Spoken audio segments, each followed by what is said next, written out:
Hello everyone, I'm Joshua. And I'm Abe. I'm Jay. And I'm Josh too.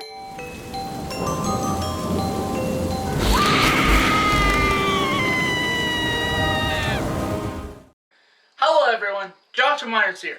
And today I'm going to be reviewing the second film in the Candyman trilogy, and that's Candyman, Farewell to the Flesh from 1995. On Friday, March 17th, if you care about your health, stay away from mirrors.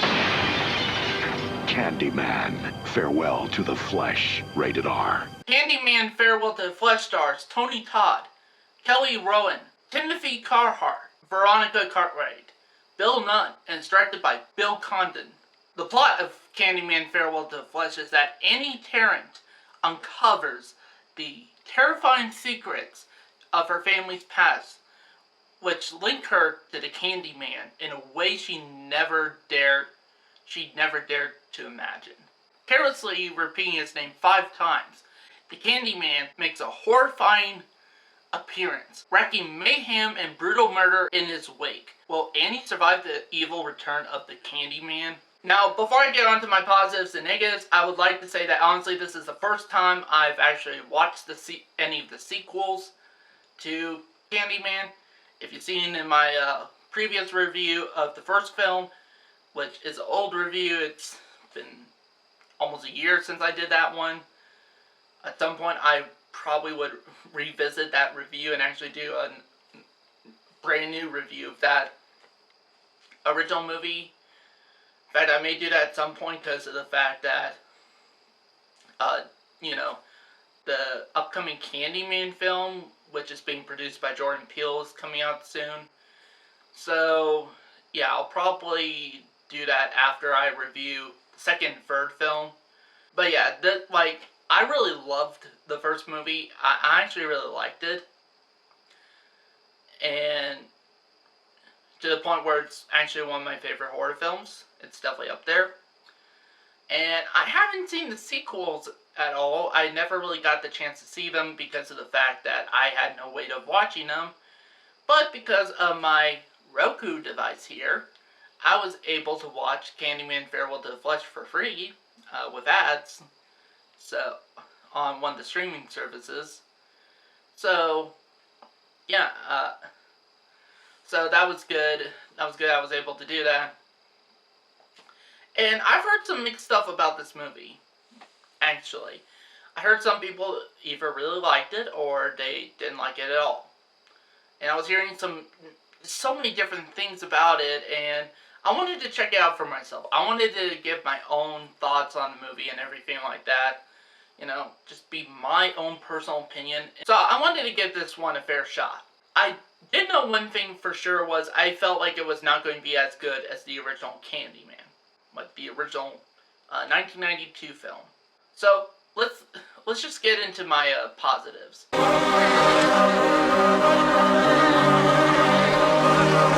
My biggest positive, honestly, is Tony Todd.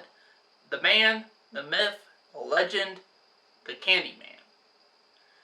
And he does a good job in this movie, actually. Like, honestly, so far it seems like, no matter what I would end up thinking of each film, Tony Todd gives that outstanding performance as the Candyman. Like, he's really good. Like, just that voice alone is like... And recently I tried to do a voice impression video, like, showing if I could really attempt his voice. And I came a bit close, I think, but, I mean, the one thing I noticed with Tony Todd's voice is that he has a much deeper bass than I do. I mean, I could do the voice impression again here, like, I am the writing on the wall, the whisper in the classroom.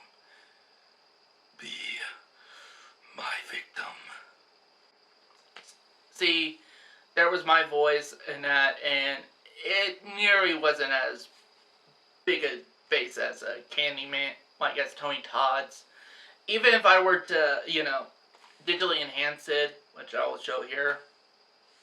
I am the writing on the wall, the whisper in the classroom. Be my victim. Like, if I were just to change the pitch of it, like, even with me changing the pitch of that, you know, which, that's what I did with my Candyman voice impression, I just changed the pitch ever so slightly. Like, I think I changed it to -1 or something like that. You know, because I wanted it to sound natural, you know? I didn't want it to sound like, yeah, he clearly did a pitch shift or anything like that. So, that's what I did. And I added a bit of a reverb to kind of, you know, give it that kind of echoey stuff. So, that's how I really did the Candyman voice there, from the my first voice impression video of that. So, and you could definitely tell a difference. And my voice is nearly not as deep or anything like that as Tony Todd. So that just shows, honestly, I don't think you can necessarily replicate what Tony Todd did. I mean, what can I say? Tony Todd is awesome in these movies. Helen, I came for you.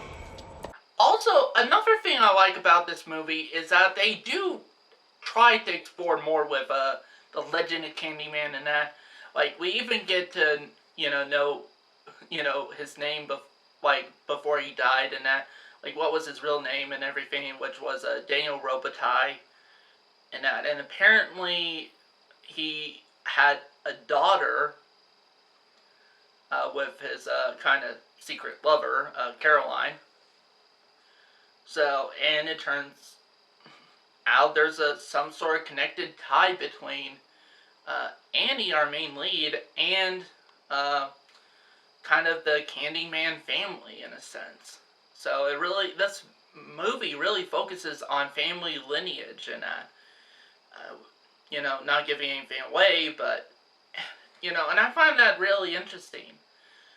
And another thing I like about this movie is that you get to see more, like, they show you flashback to the moment when Candyman was the moment when Daniel Robitaille was practically executed on that day, and that scene was handled, I think, really well, and Tony Todd's performance. In fact, there's even moments when he's, basically showing Annie the flashback and everything, he starts crying, actually. I mean, you do feel sorry for this guy. And that's the case in the original movie. You feel legitimately sorry for Candyman. Or I guess, again, now known as Daniel Robitaille, you feel sorry for him. But at the same time, too, it's like, but it's not to the point where his actions are excusable. I mean, he's done some horrible things. But, you could, sympathize with him a bit, but doesn't make what he does is right. And I like that about it. And I think all this stuff makes, Candyman a complex character. And he's still honestly kind of he's still actually a scary presence. Like, who wouldn't be terrified if, something like that pops up and, that deep bellow voice and, the hook and everything. Who wouldn't? Also, another thing I like about this movie is the music by Philip Glass, which he composed the music for the first film. He returned to compose the music for this one. And he has, he didn't miss a beat, actually. And the music in both movies are really good. I actually wouldn't mind having the soundtracks to both Candyman movies. Like, at least the first two. I'm not sure about the second one. I'm not sure about the third one, but... And again, also, I really like the final sequence in that. It felt like the original Candyman movie as far as in that regards. Like, for the final sequence and everything. Like, the last act. I actually did like some of the new characters, actually. I actually did like Bill Nunn's character, which he was this kind of, Reverend Ellis. I really liked that character. I actually like our main lead, Annie. I thought she was pretty good in it, and the actress, too. Also, like, the mother character, like her mother in that. And there are some good stuff in this, actually. Also, some of the effects are pretty good, too. Like, there's, like, some death scenes in that. They actually do show, like, the Candyman basically using the hook for the growing up, like, you know, the legend says. And it's pretty good. Other than that stuff, those are my only positives. Which are a lot of positives, mind you.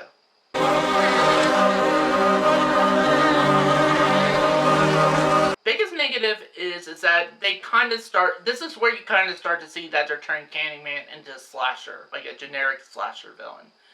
And he's not that. He wasn't that in the first film. He's still kind of not that in this one, but you kind of start to see the kind of switch, you know? Also, another thing I didn't like about this movie were the jump scares. Oh man, the jump scares in this movie were awful. Like, seriously, like, they overused the jump scares way too much. And not only that, there's tons of false scares. And it's usually with a loud sound, too. I hate those types of jump scares. They're cheap. And, if these jump scares were a person, I would strangle that person. Also, there are some characters in here I honestly felt like were pretty forgettable. Like, the brother character in that, like, honestly, knowing that he was kind of stupid in it, like, basically, I don't know, like, without getting spoilers, he's just a really dumb character. If you've seen the movie, you know what I'm talking about. Also, the boyfriend character was completely pointless. You could have cut him out of the film and would not matter whatsoever. And also, there's these kind of FBI cops or whatever they are.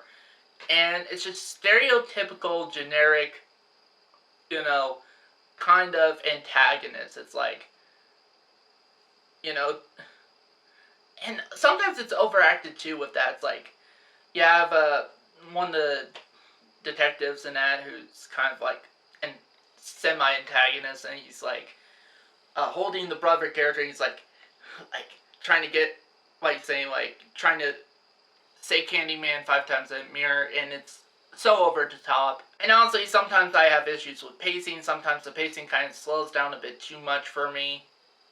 But honestly, for me, those are my only negatives.